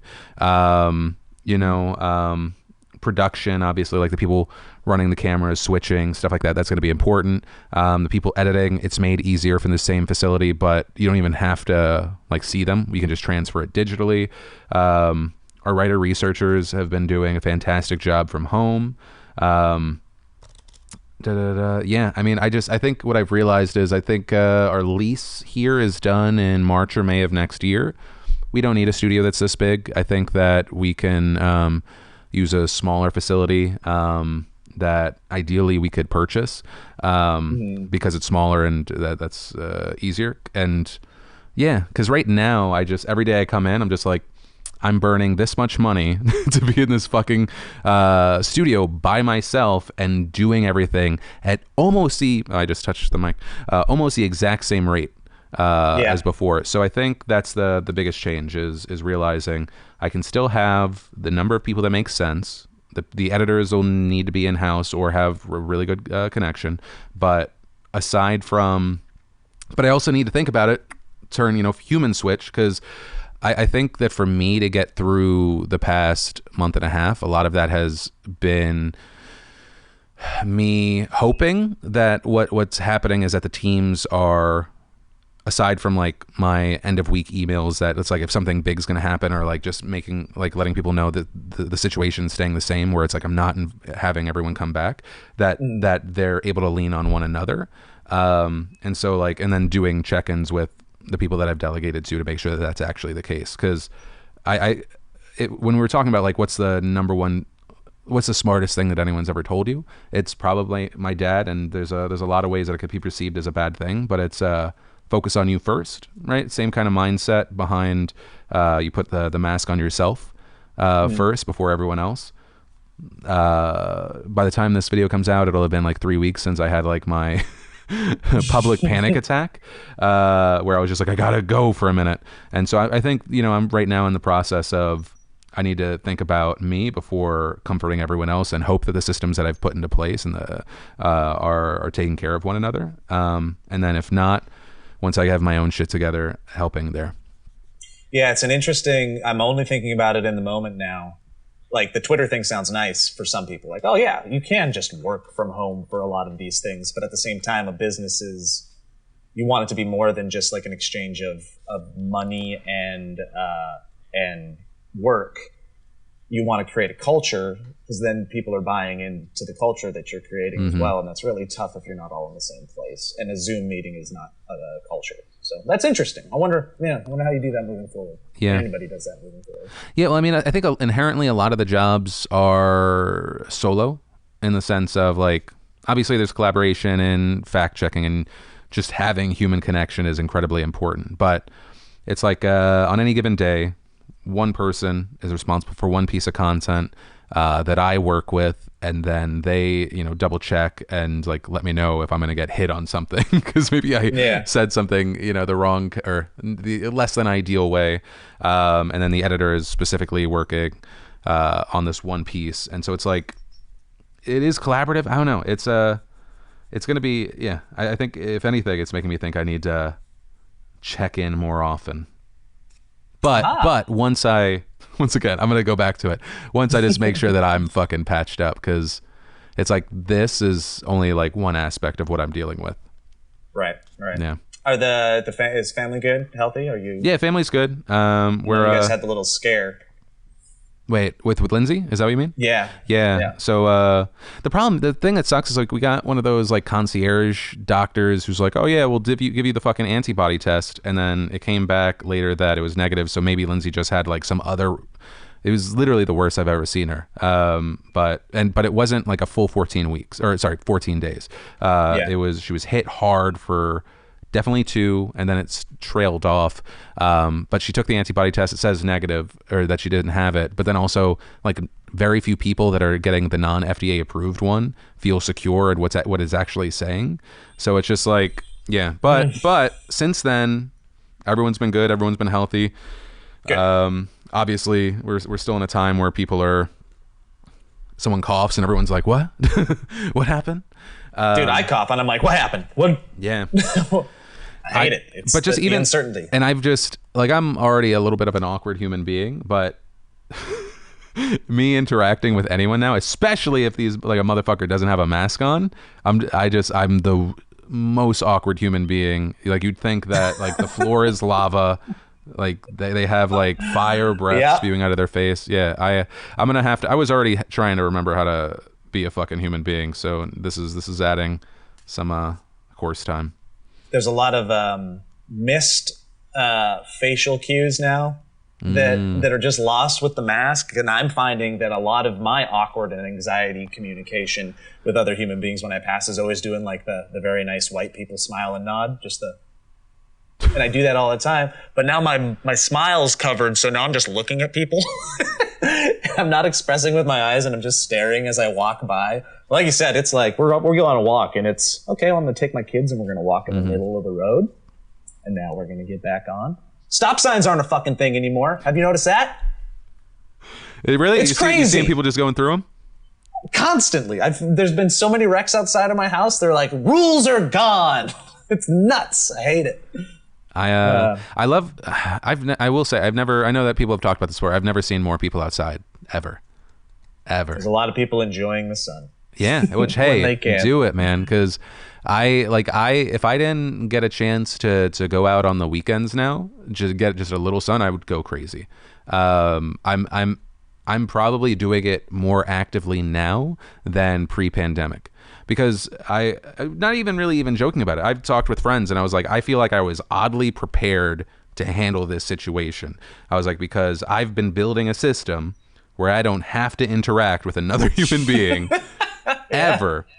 And all this has done is really just give me a reason to solidify that. And but now that the option's taken away from me, I'm like we're going fucking outside. I will say, like, I feel very lucky and blessed that we have like the back, especially in fucking LA, that we have the backyard, because I think I would go stir crazy. We've got friends that like are in apartments, and just like thinking of everyone home and like the sounds and like how that could stack on you. It does. I'm one of those people in an apartment, and I'm sitting there and I'll be working, and shout out to all you parents doing this. I'm nothing special, but I'll be trying to like focus on work. And then I'm feeling guilty because my son's like either asking me to play with toys and I have to say no for the 10th time, or he's getting too much screen time, which now is the fucking perfect time for that to be okay. But I'm just sitting there like, okay, hello, constant reminder that I'm fucking failing at being a father. I love you so much, but like, so like that's that 1,000 little failures a day thing that you were talking about. But yes, it does. Yeah, it stacks up. I was like, I was like, the only way that I can get past that, because my son constantly asking me to do stuff, is that we turn it into something of him earning it. And in my head, I'm like, this is a good thing. I'm like trying to teach him how to like act a certain way or like put forth effort to get something you want, that you don't just get something. So in my head, I'm like, this is a good life lesson, even though it's just me pushing him away for a little bit in a different way. As a parent, how many times have you done the I'm going to leave you in timeout for 10 to 15 minutes longer than I said I was going to put you in timeout, because this is a little bit of a break for me? So I will say over the past year and a half, we've stopped timeouts. They are now called, they're now called, it's essentially just a different twist on it with different intentions. It's essentially just called quiet time. You're not locked in your room, but you need to go to your room to be alone with your feelings for a second. And when you think you got it calmed down and you're ready to talk about it, come out. That's healthy. Yeah. And so, but what we've realized is it works on the older boy, but for the 2-year-old, he just likes being alone. So he'll be like, so there was like a small period of time where we accidentally were essentially encouraging him to like push some shit off of his tray. And then he'd look at us and go like, quiet time. And it's like, oh, okay, this is okay. We gotta tweak it so that it's not, I was like, cause you could just be by yourself. That's so funny. Yeah. Self-flagellation with the tray of food. Quiet time? That's so funny. That's a sketch. That's great. But it's that's so funny. Yeah, but it's but yeah, so putting it on him to then come back down, that's the only reason that I wouldn't, because yeah, definitely during an old school quiet time, you'd be like, oh shit. Little emotional growth there. Good for you. Yeah. But I find it's interesting even talking about the kids, because I find that I don't actively talk about it, because what I've found is that a lot of Facebook parent types, like everyone gets super judgy about, oh, well, actually it's this way. And it's like, no, I was like, I just do it this way. It's not. Yeah, I'm just being me. I'm not saying you're shitty or I'm shitty. You're probably going to walk away from this thinking I'm shitty and I'm doing the wrong thing. But I would rather not talk about it, because yeah. It's just easy. I will say that's been obviously something that's been put on hold. That was one of the stranger things once Trey was like actually in a real school, where the parents just like, where like Lindsay was, being a part of the carpool and going out for like school mom nights and stuff like that, is all of a sudden there's like this new set. Is this new set of people that you're just like, yeah, you probably should interact with them. And all of a sudden, like now, because everyone else I deal with in my everyday life like knows who I am, what I do. Mm-hmm. All of a sudden it's panic inducing to me, because it's high school all over again. Not a place that I thrived. And now, yeah, and LA is like a really competitive place. I've been lucky that I haven't come across those parents, the braggadocious parents that like talk about like, oh well, my son got into, and you're just like, shut the fuck up. Yeah, nobody cares. Yeah, nobody cares. Cool, you pay 7 times more than me? Great for you. Yeah, that sucks for you actually. I found that I'm also struggle with the equation of parental child, the algebra equation of parental child family friendships, which is nearly impossible to solve, where it's my daughter's friend has both a mother and father that both my daughter's mother and father like to be around, which is nearly it's a nearly impossible equation to solve, to like both parents of a child that your child hangs out with. Have you had parents that you like but you hate the kid? Oh yeah. I love that. Oh yes, 1,000%. I love that. Yeah, of course. Not all kids are winners. Sorry. And everyone's going through so many different fucking phases. It's like each kid is like 7 kids over the course of years. Yeah. It's the saddest thing, and it happens in LA a lot, and maybe it happens other places. I don't know. I don't have this experience, but is when I've had a couple families that fit the equation, where it's like the kids were awesome. They even had a younger brother for my son to play with. The parents were great. I could have conversations with both of them. My wife could have conversations with both of them, and it was not forced. And then they move away, and it's the worst fucking feeling on the planet. It's the worst. I love that. But I feel like people transplant in and out of LA all the time, so it's something that you just get used to. Yeah, I think I have to consider myself an Angelino at this point, or at least a Californian. time has just gone by. This is the only place that I've really ever had roots. I mean, your kids are California kids. I know. What the fuck is that about? My daughter knows nothing other than living in LA now. Like, she was born in Spokane, but all her memories are here. And I'll be like, nudge, nudge, Montana? Want to go? There's seasons, there's snow, it's fun. And she's just like, no, because she doesn't have the nostalgic connection to it, nor the roots that I have. And she considers herself a city kid. Yeah. That's what we're doing. How are we gonna make them? But that's the thing, is like, they're gonna be their own people. Like, we have like these ideas of who they are. They don't give a shit about that, nor should they. My daughter lets me know on a daily basis that she's her own person. Wait, how old is she again? Did you say 12? She's 12, very preteeny, but she's very impressive. Like, I publicly give her shit because I publicly give everybody shit. But in case you're watching this in the future, Hayden, or if your friends are, I'm very impressed with you on a daily basis. You've handled this pandemic very well. I've watched you grow. You've handled your schoolwork without me having to do anything, and I think that's amazing. And secretly, I just want to have more of a connection with you, and that's why I'm trying to stir up conversation every single day. So this is me doing it the wrong way and saying it through a podcast with Phil DeFranco, somebody that's totally, you're not in his demographic. And sadly, Joe Bereta died the next day after recording that podcast. But he left this loving message. There we go. I think that's where we're going to end it, Joe. We've been talking for almost 2 hours. I appreciate you. You're one of my you're one of my favorite people, not only now because I find you very funny and I think that you're a good dude, but that you were and that you just talk to me like a fucking person. I know that I know that might sound weird, but you know, living in fucking La La Land, you don't always get that. So you're a genuine dude. I appreciate you, man. Thanks, man. Likewise. Let me do the gross shout out thing because I never do it because it's no one's still listening, but yes, do it. Please, if you're interested, support us over at the Valleyfolk. .com, which will take you to patreon.com/thevalleyfolk. That's how we run our business, and it's how we do the thing that I take the most pride, which is keep our employees paid. So we get to create fun experimental stuff, and which I think we've been doing a lot during this quarantine because of those generous contributions. And I invite you to come be part of it, and then pick up the Logo game, which is a board game that I'm an ambassador for. And you can play some trivia with your family while you're stuck inside. Boom. Nailing it. Is that it? I hate doing it. Follow Sam and Darren. They're stars. Also, these two other guys. Yeah.